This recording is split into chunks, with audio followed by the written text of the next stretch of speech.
The twin suns of Clearwater Ridge painted the evening sky in shades of orange and purple. Marcus Chen wiped the dirt from his hands and looked across his small farm with quiet satisfaction. The crops were growing well this season. The water system worked perfectly. Life was simple here, and that was exactly how he wanted it. Marcus had spent 20 years as a supply officer for the colonial fleet. He had seen enough chaos and stress to last a lifetime. When he retired, he chose this peaceful world on the edge of human space. Here, he could grow vegetables, fix his equipment, and watch the sunsets without anyone asking him for reports or schedules. He walked up the wooden steps to his porch, his boots making familiar creaking sounds. The evening air smelled like rain. Dark clouds were gathering on the horizon, moving fast across the sky. A storm was coming. Marcus settled into his favorite rocking chair and picked up his cup of tea. He had maybe 30 minutes before the rain started, just enough time to enjoy the cool breeze and the quiet. Then he heard it. A sound like thunder, but different, closer, getting louder. Marcus stood up, his tea forgotten. Something was falling from the sky, something big. The shape appeared through the clouds, tumbling and spinning. Wings, massive wings. A dragon. Marcus had seen dragons before, but only from a distance. Everyone in the galaxy knew about them.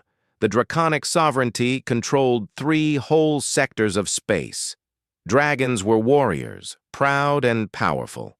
They rarely visited human worlds, and when they did, it was usually official business. This dragon was not on official business. The creature crashed into his porch with tremendous force. Wood cracked and split. Marcus stumbled backward, protecting his face from flying splinters. When the dust cleared, he saw the dragon sprawled across half his porch, barely conscious. The dragon was enormous. Even lying down, its body was longer than Marcus's entire house. Its scales were deep red like old copper, but they looked dull and damaged. Several were cracked or missing. Both wings had tears in the delicate membrane. Blood, dark purple and thick, dripped from multiple wounds. Most people would have run. Dragons were dangerous even when healthy. An injured dragon might lash out at anyone nearby. Marcus did not run. He approached slowly, his hands visible and empty. "Easy there," he said softly. "You're safe. You're going to be okay." The dragon's eye opened. It was golden like a small sun and filled with pain and exhaustion. The eye focused on Marcus with difficulty. "Water," the dragon whispered. The voice was deep and rough, like rocks grinding together. Marcus nodded. "I'll get you water. Just stay still." He ran inside his house and grabbed his largest bucket. He filled it from the well and carried it back, moving as quickly as he could without spilling. The dragon had not moved. That was probably a bad sign. Marcus set the bucket near the dragon's head. The creature drank desperately, its long tongue lapping up the water in seconds. Marcus made 3 more trips to the well before the dragon seemed satisfied. "Thank you," the dragon breathed. "You're hurt pretty bad," Marcus said, examining the wounds. He was not a doctor, but he knew basic first aid. These injuries looked serious. "What happened to you?" "Ambush. Flew. Too far. Too long." The dragon's eye closed again. "Need rest." "Then rest," Marcus said firmly. "But first, let me clean these wounds." He went back inside and gathered his medical supplies. They were meant for humans, but injuries were injuries. He had antiseptic, bandages, and pain medication. It would have to be enough. The dragon did not resist as Marcus cleaned the wounds. Some were deep cuts, probably from weapons. Others were burns. The wing tears would take a long time to heal, but they were not bleeding anymore. Marcus worked carefully and gently. The dragon's scales were warm under his hands, radiating heat like sun-baked stone. Thunder rumbled overhead. The first drops of rain began to fall. "Can't have you getting soaked," Marcus muttered. He found his largest tarp in the shed and draped it over the dragon's body, securing it with ropes to keep it from blowing away in the storm. The rain came down harder. Lightning flashed across the sky. The dragon had fallen into deep sleep, its breathing slow and steady. Marcus pulled his rocking chair closer and sat down. He wrapped himself in a blanket and watched the storm roll in. The wind howled, rain drummed on the tarp and the roof. Water dripped through the damaged parts of his porch. He should have been inside. His house was dry and warm, but something kept him there, watching over his unexpected guest. The dragon had come to his porch for a reason. Maybe it had seen his lights. Maybe it had sensed safety here. Whatever the reason, this creature had trusted him enough to collapse on his doorstep. Marcus would not betray that trust. Throughout the long night, he kept watch. He adjusted the tarp when the wind shifted. He checked the dragon's breathing every hour. He chased away a curious, coyote-like creature that came sniffing around. The storm raged until dawn. When the first light appeared on the horizon, the rain finally stopped. The dragon slept on, exhausted beyond measure. Marcus stood and stretched his stiff muscles. His porch was damaged. His chair was soaked. He had not slept at all. But the dragon was safe. That was what mattered. He went inside to make breakfast. He would need his strength. Something told him that his quiet, simple life had just become very complicated. But as he looked back at the sleeping dragon, Marcus smiled. Maybe complicated was not always bad. Maybe sometimes the universe brought you exactly what you needed to see, even if you did not know you needed it. The dragon breathed peacefully, finally at rest. And Marcus Chen, retired supply officer and simple farmer, returned to his rocking chair to continue his watch. Marcus was repairing his porch when he heard movement behind him. He turned slowly, hammer still in hand, and found himself looking into those golden eyes again. This time they were clear and alert. "Good morning," Marcus said calmly, as if talking to dragons was something he did every day. "How are you feeling?" The dragon lifted its head carefully, testing its body. "Better. Much better." The voice was stronger now, less rough. "You stayed with me through the storm." "Of course I did," Marcus said. "Couldn't leave you out here alone. You want some breakfast?" "I made extra." The dragon blinked slowly. "You made food for me?" "Well, I wasn't sure what dragons eat, so I cooked some meat and gathered some fruit. Figure you can pick what you like." Marcus gestured to the large platter he had prepared. The dragon stared at the food, then at Marcus, then back at the food. "I am called Dracon," he said finally. "Marcus Chen. Nice to meet you, Dracon." Marcus extended his hand, then realized how silly that looked. The dragon's claws were bigger than his entire arm, but Dracon carefully extended one claw and touched Marcus's hand gently. "The honor is mine, Marcus Chen." Over the following days, a routine developed. Marcus continued his farm work while Dracon rested and healed. Every morning, Marcus brought fresh water and food. Every evening, they sat together on the porch and talked. Dracon told stories of space, of distant worlds Marcus had only heard about.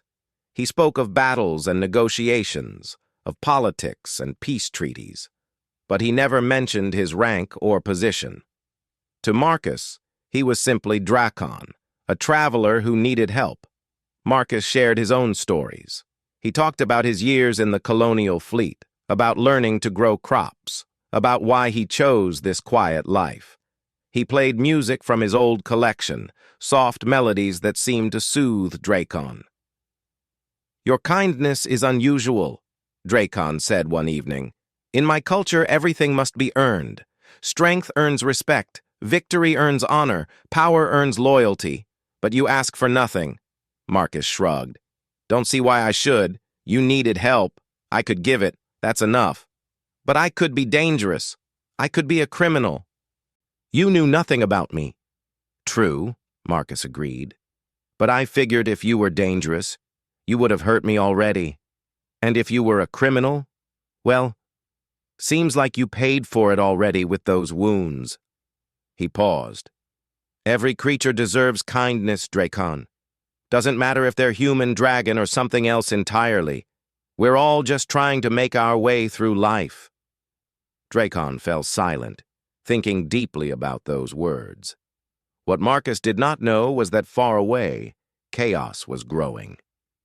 In the capital city of the Draconic sovereignty, General Firaxis paced the command center.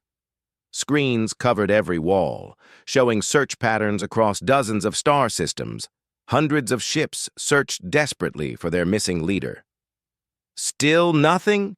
Firaxis demanded. "No sign, General," a young dragon reported.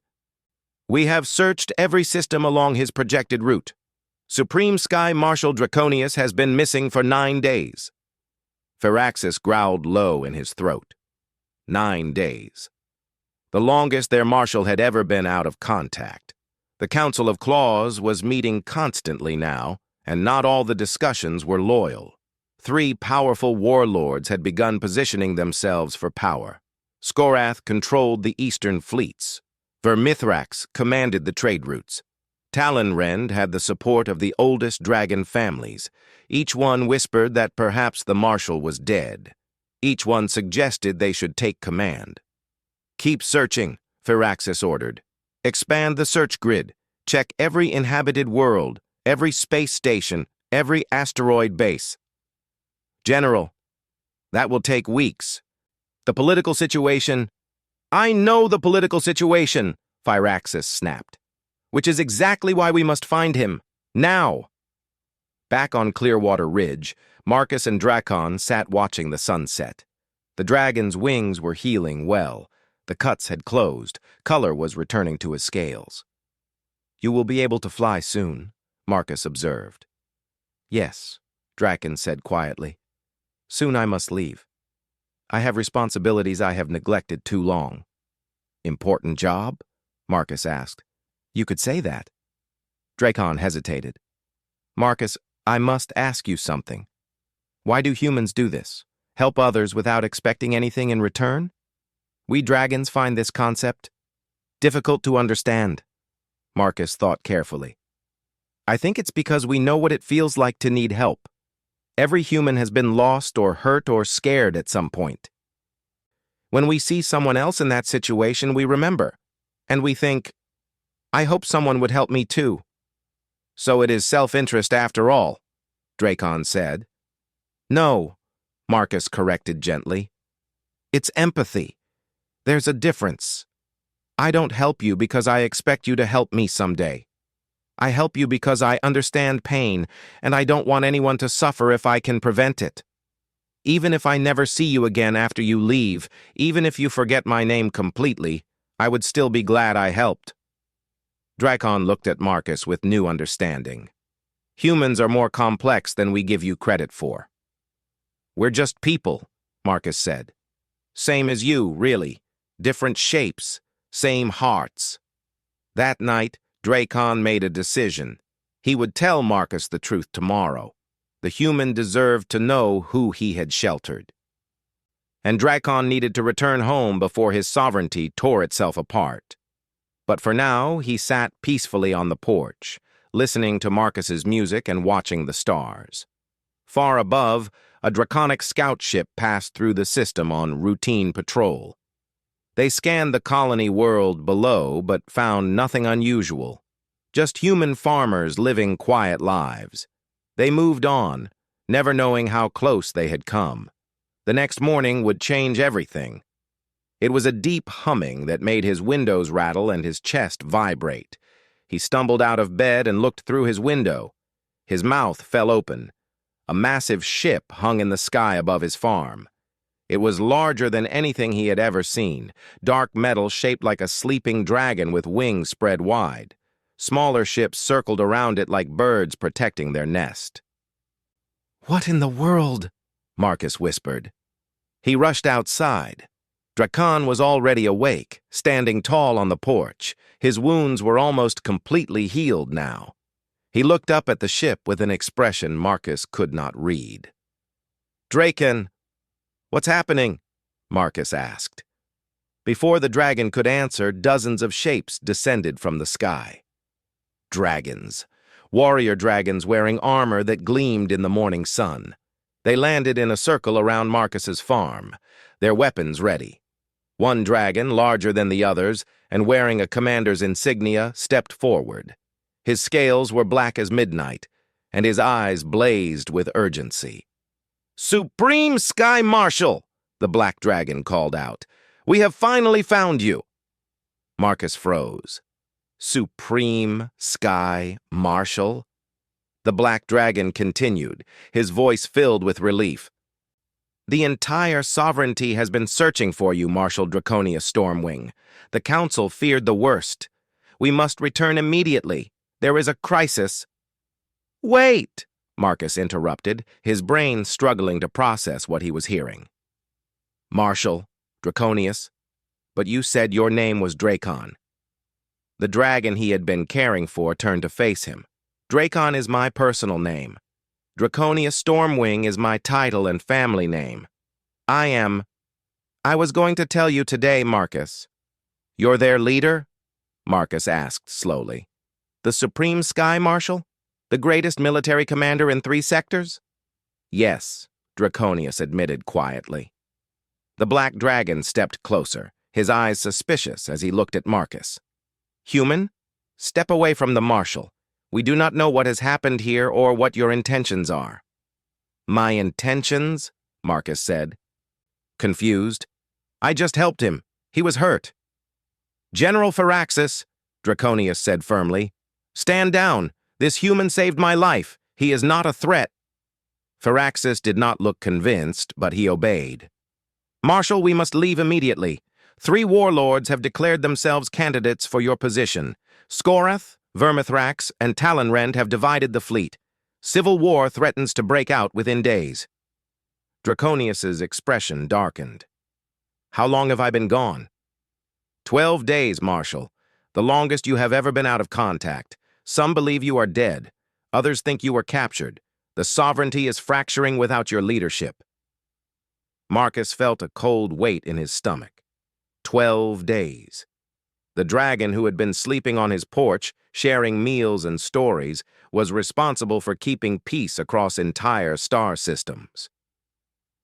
And while he rested here, his empire was falling apart. "You need to go," Marcus said quietly. "Your people need you." Draconius turned to face him. "I cannot simply leave, Marcus. In my culture, a life debt is sacred. You saved me when I was helpless. You cared for me without knowing who I was or what I could offer in return. I owe you a debt that must be repaid."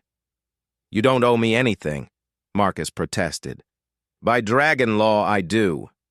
Draconius gestured to his warriors. One of them brought forward a large chest. "I offer you wealth beyond measure, precious metals, rare gems, enough to buy a dozen worlds." Marcus shook his head. "I don't need that." Another warrior brought forward a datapad. "Then land. I can grant you an entire continent on any world in the sovereignty. You would govern as you see fit." "I like my farm just fine," Marcus said. Firaxis stepped forward with another offering. "Political power, then, a seat on the Council of Claws. Humans have never been offered such an honor. You would shape the future of galactic policy." "I'm not a politician," Marcus said simply. Draconius tried again. "Technology. We can provide your colony with shields, advanced medicine, ships that can travel between stars in days instead of months." Marcus raised his hand to stop him. "Draconius, please. I appreciate the offers, but I don't want any of them. I didn't help you because I wanted something. I helped because it was the right thing to do." Silence fell over the gathered dragons. They looked at each other in confusion. Firaxis's eyes narrowed with suspicion. "This makes no sense," Firaxis said. "Everyone wants something. Power, wealth, status. What is your real goal, human?" "I don't have a goal," Marcus said, his patience wearing thin. "Look, where I come from, when someone needs help, you help them. You don't do it for rewards or recognition. You do it because it's right. That's all. Draconius stared at Marcus with something like wonder in his eyes. You truly mean that? Of course I do, Marcus said. I'm just a farmer, Draconius. I grow vegetables. I fix equipment. I watch sunsets. I don't need wealth or power. I just need to know that when I see someone suffering, I try to help. That's enough for me. Firaxis received an urgent message on his communication device. His expression became grim. Marshal, we have no more time. Skorath has issued a formal challenge. He demands you return within 24 hours, or he will declare himself the new Supreme Sky Marshal. The other warlords have agreed to support whoever arrives first. Draconius closed his eyes, the weight of responsibility settling back on his shoulders. Then we leave now. He looked at Marcus. This conversation is not finished. I will return, and we will discuss how to properly honor what you have done. Just go save your people, Marcus said. That's all the honor I need. The dragons prepared to depart. Draconius spread his wings, now fully healed. He looked back at Marcus one last time. You have shown me something I did not think possible, Marcus Chen. You have shown me that true strength is not found in power or conquest. It is found in kindness, given freely. Then the Supreme Sky Marshal took to the sky, his warriors following. The great ship hummed and rose, disappearing into the clouds. Marcus stood alone in his damaged yard, watching them go. His quiet life had just become very complicated indeed. The great halls of the Sovereignty Command were filled with arguing voices. Dragon lords shouted at each other, their scales flashing with anger. Military commanders demanded orders. Politicians whispered in dark corners, making deals and betrayals. General Firaxis walked beside Draconius through the corridors. It is worse than I reported, Marshal. Skorath has taken control of the eastern fleets. Vermithrax controls all trade routes in and out of the capital.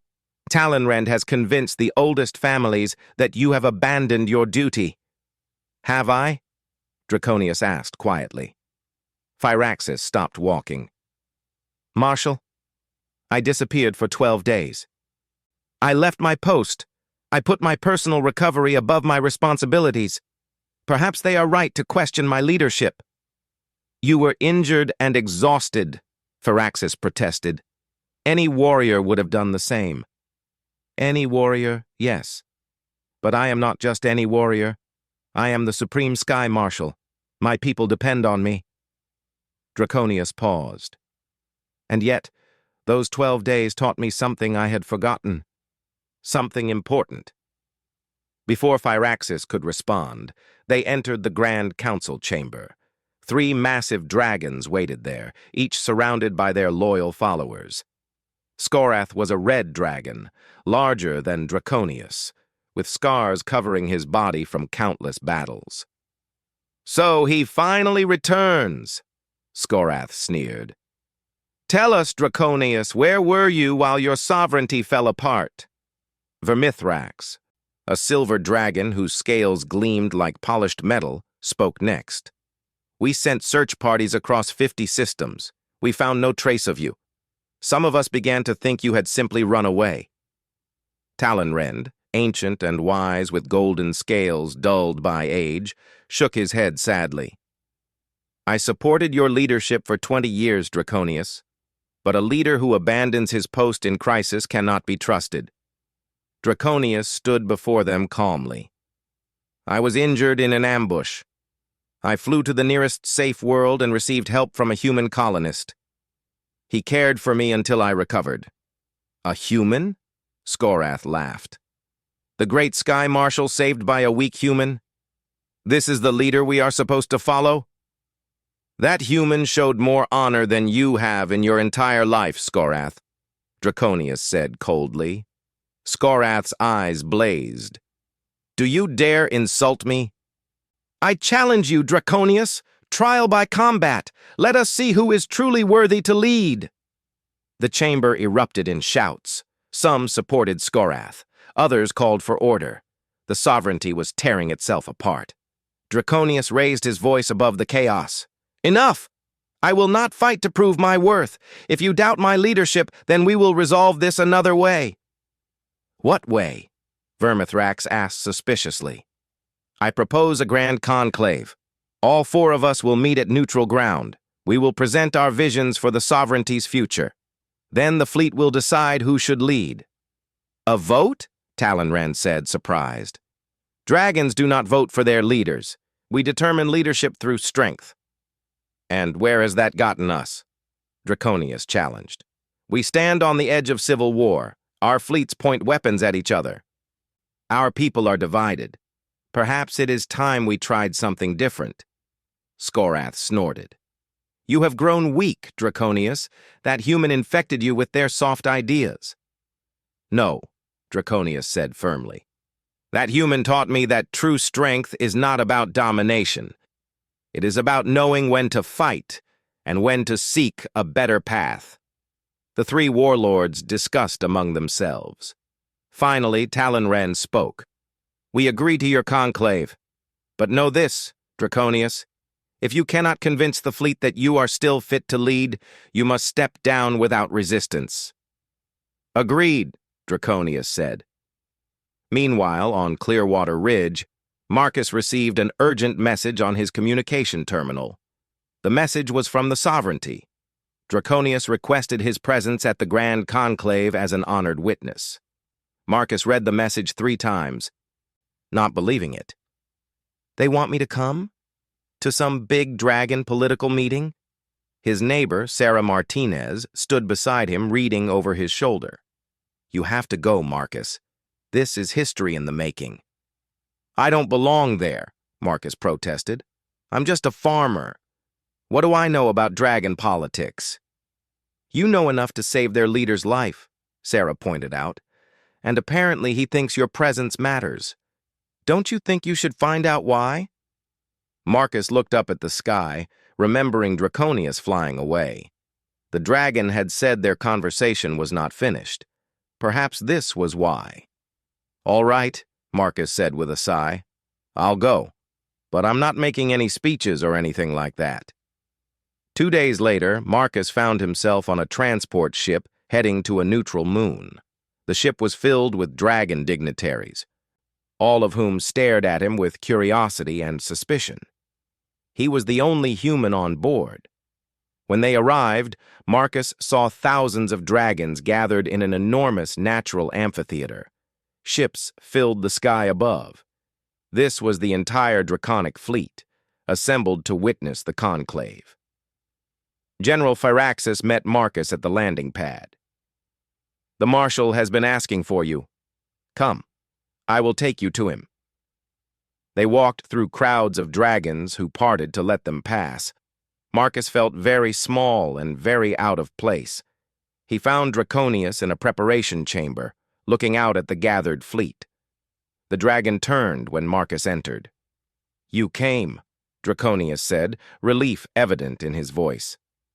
"You asked," Marcus replied simply, "though I'm not sure why you want me here."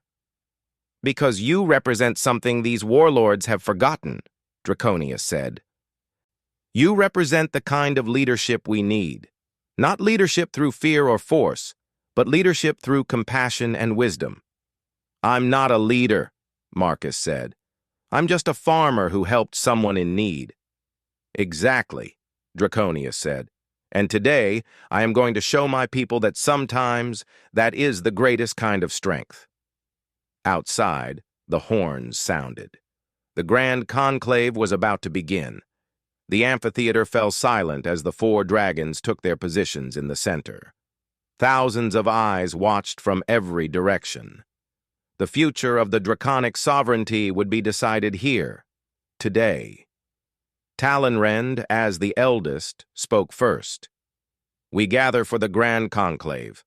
4 leaders stand before you. Each believes they should guide our people. Today, the fleet will choose." Skorath stepped forward, his powerful voice carrying across the crowd. "I offer you strength. For too long we have grown soft. I will expand our territory, crush our enemies, and make the galaxy fear our name again. Follow me, and we will be legends." Many dragons roared their approval. Warriors beat their tails against the ground in rhythm. Vermithrax spoke next, his silver scales gleaming. "I offer you wealth. I control the trade routes. Under my leadership, every dragon will prosper. We will become the richest civilization in the galaxy. Follow me, and we will never want for anything." Merchants and traders cheered loudly. The promise of prosperity was appealing. Talonrend addressed the assembly with the wisdom of centuries. "I offer you tradition. Our ancestors built this sovereignty on honor and ancient laws. I will return us to the old ways, the proven ways. Follow me, and we will preserve what makes us great." The older dragons nodded their heads in agreement. Many valued the old traditions above all else. Then Draconius stepped forward. The crowd quieted, waiting to hear what their missing marshal would say. But Draconius did not speak of strength or wealth or tradition. Instead, he told a story. 12 days ago, I was injured and alone," he began. "I flew for 3 days straight, pushing myself beyond my limits. When I finally could fly no more, I crashed on a porch belonging to a human farmer named Marcus Chen." He gestured, and Marcus stepped out from the side. Thousands of dragon eyes turned to look at the small human. Marcus felt his face grow hot, but he stood straight. "This human did not know who I was," Draconius continued. "He did not know my rank or my power. He saw only a creature in need. So he brought me water. He cleaned my wounds. He sat with me through a storm to make sure I was safe. He asked for nothing in return." Skorath laughed. "So the great marshal was saved by a weak human? This proves my point. You have grown soft, Draconius." "No," Draconius said firmly. "It proves something far more important. It proves that true strength is not about domination. It is about compassion. This human who you call weak showed more courage than any warrior here." "Courage?" Vermithrax scoffed. "What courage does it take to give water to a guest?" Marcus surprised everyone by speaking. His voice was quiet, but clear. "It takes courage to help someone when you don't know if they'll hurt you. It takes courage to do the right thing even when no one is watching. It takes courage to be kind in a universe that often isn't." The crowd murmured. A human was speaking at the Grand Conclave. This was unprecedented. Marcus continued, his words simple but powerful. "I don't know much about dragon culture, but I know something about leadership. A true leader doesn't just command, they inspire. They don't just conquer, they protect. Your marshal here could have taken anything from me as payment. Instead, he sat on my porch and talked about his dreams for peace." He looked directly at the 3 warlords. "You 3 want to lead through fear and force, but your people don't follow the marshal because they fear him. They follow because he kept them safe, kept them prosperous, kept them at peace for 20 years. Talonrend shifted uncomfortably. Even he had to admit this was true. Marcus's voice grew stronger. "You're so busy trying to prove you're strong that you've forgotten what strength is actually for. Strength should protect, not destroy. Strength should build, not tear down. Strength should unite, not divide." Skorath roared in anger. "I will not be lectured by a human. Draconius, face me in combat. Let us settle this the proper way." "No," Draconius said calmly. The entire assembly gasped. No dragon had ever refused a formal challenge. "I will not fight you, Skorath. I will not fight any of you. Because if I win through violence, I prove nothing. I become just another warlord ruling through fear." Draconius spread his wings wide. "Instead, I offer this. Let the entire fleet vote. If they no longer trust my leadership, I will step down willingly. No combat. No bloodshed. Just the will of the people we all claim to serve." The 3 warlords looked shocked. In all of dragon history, no leader had ever voluntarily offered to surrender power. "This is madness," Talleyrand said. You would give up everything on a vote? I would rather give up power than see our sovereignty tear itself apart in civil war, Draconius replied. This is what true leadership looks like. Not clinging to power at any cost, but doing what is best for your people, even if it costs you everything. General Phiraxus stepped forward. The marshal speaks wisdom. I call for the vote. The vote was held immediately. Every ship captain, every commander, every soldier in the fleet was given a choice. 4 names, 1 decision. The counting took 2 hours. Marcus stood beside Draconius waiting. The dragon looked calm, but Marcus could see the tension in his shoulders. Finally, Phiraxus returned with the results. The fleet has spoken. By 73%, they reaffirmed Draconius Stormwing as Supreme Sky Marshal. The amphitheater erupted in cheers. Dragons roared their approval. The 3 warlords stood in stunned silence. Skorath looked at Draconius with grudging respect. You have won, Marshal. I submit to your authority. Vermithrax and Talleyrand also bowed their heads. They had been outmaneuvered not by force, but by wisdom. Draconius addressed the assembly one final time. Today, we begin a new tradition. I establish the Order of the Open Door. It will honor those who show kindness across species boundaries. Marcus Chen is its first member. The crowd cheered again. Marcus felt embarrassed, but honored. Weeks later, Marcus was back on his farm, repairing the last of the damage to his porch. He heard the familiar sound of wings and looked up to see Draconius landing gently in his yard. Thought I'd check on you, the dragon said. Make sure you're doing all right. Porch is almost fixed, Marcus said with a smile. Want some tea? They sat together as the suns began to set, just like before. 2 friends from different worlds, watching the sky together. Why did you really land on my porch that night? Marcus asked. There were lots of other places you could have gone.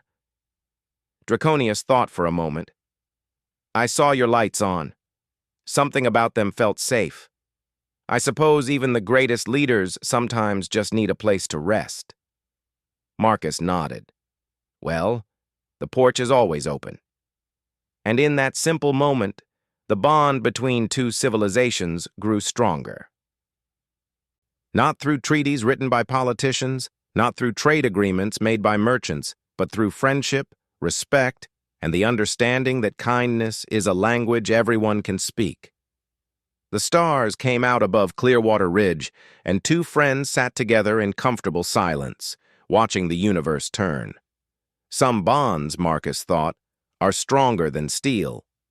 Some friendships change everything, and sometimes the smallest act of kindness creates the biggest difference.